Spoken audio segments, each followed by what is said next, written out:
이제 요번에는 론의 종류, 그러니까 모기지 론의 종류, 즉 어떨 때 모기지 론이 필요한가에 대한 것을 얘기를 드리겠습니다. 그런데 모기지 론은 어떻게 보느냐에 따라서 여러 종류가 있어요. 그래서 굉장히 다양하게 뭐 컨벤셔널, 넌 컨벤셔널, QM, 넌 QM 뭐 이런 구분이 있는데 그냥 흔하게 모기지를 언제 받아야 되는가 뭐 이거에 대해서 얘기를 하고자 합니다. 자, 우선 첫 번째로 모기지가 가장 일반적인 것은 집을 살 때 모기지가 론이 필요하죠. 그러니까 집을 살 때 흔히 우리가 이제 알고 있는 게 바로 이 집 살 때 필요한 모기지고요. 두 번째는 이자율이 떨어지면 리파이넌스 할 때 이거 반드시 기억을 해 두셔야 돼요. 그 다음 세 번째는 리버스 모기지 크게 나눠서 이렇게 세 가지가 있습니다. 집을 살 때, 두 번째는 리파이넌스 이자율이 떨어졌을 때, 세 번째는 리버스 모기지. 이렇게 세 가지가 있다는 걸 일단 기억을 해 두시고요. 이제 가장 일반적인 게 바로 이거죠. 그래서 이제 이것을 어디에서 받느냐.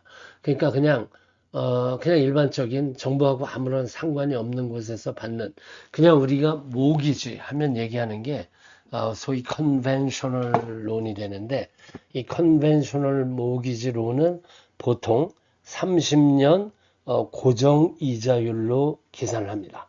물론 10년도 있고 15년도 있고 변동이자도 있고 한데 일단 변동이자는 생각하지 마세요. 이건 뭐 우리가 주변에 예를 들어서 주유소를 보면 값이 올라갈 땐 빨리 올라가지만 내려가는 건 굉장히 천천히 내려가죠. 그러니까 이게 다 돈을 벌겠다는 건데 어떤 랜더가 이자율을 자꾸 낮추겠습니까? 그러니까 문제가 생긴다면 그 문제는 어디서 생기냐? 당연히 이 변동, 소위 변동 이자율에서 생기는 게 너무나 당연한 얘기죠. 그러니까 픽스드 론을 생각하시지 변동은 생각하시지 말라. 이렇게 일단 얘기를 드리겠고, 그래서 지금 현재 미국에서는 변동 이자율 자체가 굉장히 많이 사라졌어요. 네, 그래서 이제 대부분의 론은 그냥 고정 이자율로 갑니다. 그 다음 두 번째로 10년, 15년, 30년 어떤 게 좋으냐?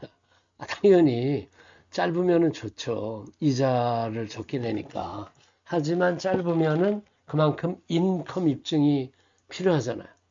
그러니까 10만 불을 예를 들어 10만 불을 30년 동안 빌리는 것과 10만 불을 10년 동안 빌린다. 그럼 벌써 3배 차이가 나니까 그만큼 내가 입증해야 되는 그 인컴도 3배로 늘어나는 거죠. 상대적으로 물론 이제 이자율은 줄어들지만 대신 또 매달 내는 돈도 많아지고 그래서 능력이 되면 짧은 게 당연히 좋지만 하여간 일반적으로 우리가 컨벤셔널 모기지 론 이러면 그냥 일반 상업은행이나 혹은 랜더에서 30년 고정이자로 받는 것이 기본적인 모기지 론이다. 이렇게 생각하시면 되겠고, 자, 일단 모기지 론을 받기 위해서 제일 먼저 하는 것은 크레딧 체크를 합니다. 그래서 파이코 스코어는 뭐 당연히 이제 파이코 스코어를 보는 거고요. 파이코 스코어는 세 군데서 이제 체크를 하잖아요. 그 세 군데의 점수를 합산해서 내지 않고 세 군데서 점수 중에 가운데 점수를 봅니다. 그러니까 예를 들면 한 곳이 뭐 엑스페리언이 720, 또 다른 곳이 730, 다른 곳이 740 이러면 730 가운데 거를 가지고 보는 거고요. 그게 그 론을 주는 이자율의 기준이 되는 크레딧 스코어가 됩니다. 만약에 두 사람이 한다. 그러면 두 사람이 론을 받을 때는 두 사람 중에 더 낮은 사람의 가운데 걸 봅니다. 이해가 되시겠죠? 저기 크레딧 스코어가 더 낮은 사람의 가운데 거. 그래서 이거 잘 보셔야 돼요. 그러니까 만약에 두 사람이 할 때 그 낮은 사람이 굉장히 낮으면 오히려 이자율이 더 비싸질 수 있어요. 그래서 이거 아주 주의해서 보셔야 되니까 어쨌든 혼자일 경우는 그냥 가운데로 보는 거고, 두 사람일 경우는 낮은 사람의 가운데 점수가 기준 점수가 된다. 요거 기억해 두시고, 그래서 이제 이 크레딧 체크를 해야 그 사람의 그 예를 들어 크레딧 라인, 그러니까 미국이란 사회가 좀 웃겨서 빚이 최소한 얼마 정도 있어야 돼요. 크레딧 카드 빚이잖아요. 이런 빚이 없으면은 이 사람은 크레딧 점수가 없다 이렇게 보거든요. 좀 이상한 이론이지만, 그래서 예를 들면 크레딧 라인, 그러니까 매달 갚아야 되는 그 돈이 3개 이상 돼야 돼요. 그러니까 예를 들면 자동차를 매달 얼마씩 갚고, 뭐 렌트도 매달 얼마씩 내야 되고, 또 크레딧 카드도 매달 얼마씩 내야 돼. 이 3개가 최소 필요해요. 근데 만약에 2개밖에 없다. 이 사람은 크레딧 카드 하나밖에 없고 집세 하나만 딱 낸다. 그럼 2개밖에 안 되거든요. 그러면 모기지론을 못 드립니다. 좀 이상한 얘기지만 그렇습니다. 실제로 그렇다는 걸 일단 기억을 해두시고, 하여간 그래서 그 크레딧 체크를 하면 그 크레딧 라인의 개수도 볼 수 있고, 얼마나 제대로 돈을 갚는가, 또 이 사람의 신용 크레딧 리포트 점수가 얼마나 되는가, 기타 특기 사항은 어떤 게 있는가, 이게 기본적으로 이 크레딧 책에 다 나오거든요. 그래서 크레딧 책을 보면 저희는 크레딧 책만 딱 가지고 프리 어프루벌 레터, 그러니까 집을 사시려면 집주인한테 와서 나 다운페이는 얼마나 할 거고 그 나머지 돈은 그 론을 받기로 했다. 그 이게 말만 갖고 안 되잖아요.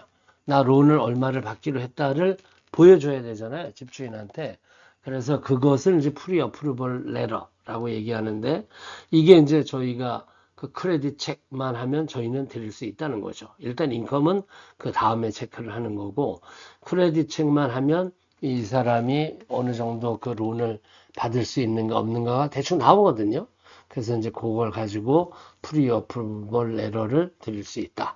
그리고 그 프리 어프루벌 레터를 가지고 가서 저 집을 팔려는 사람과 딜을 해서 집을 사게 되는 거죠. 요게 이제 우리가 흔히 얘기하는 모기지 론 첫 번째 경우가 됩니다. 그러니까 집을 산다? 그러면 집을 사기 위해서 나는 기본적인 다운페이가 있어야 되고, 그 다음에 두 번째는 모기지 론이 있어야 되는데, 그 모기지 론은 일반적으로 30년 픽스드 레이스로 가는 거고, 그리고 그 론을 받기 위해서 크레딧 체크를 하게 되는 거고, 크레딧 체크를 하면 거기에 기본적인 내용이 다 있기 때문에 그걸 가지고 저희 같은 경우는 프리 어프루벌 레터를 드린다. 그러면 그 프리 어프루벌 레터를 가지고 집 계약을 할 수가 있게 됩니다. 물론 그 집을 파는 사람이 오케이를 해야 되는 거죠. 그건 뭐 너무나 당연한 얘기니까.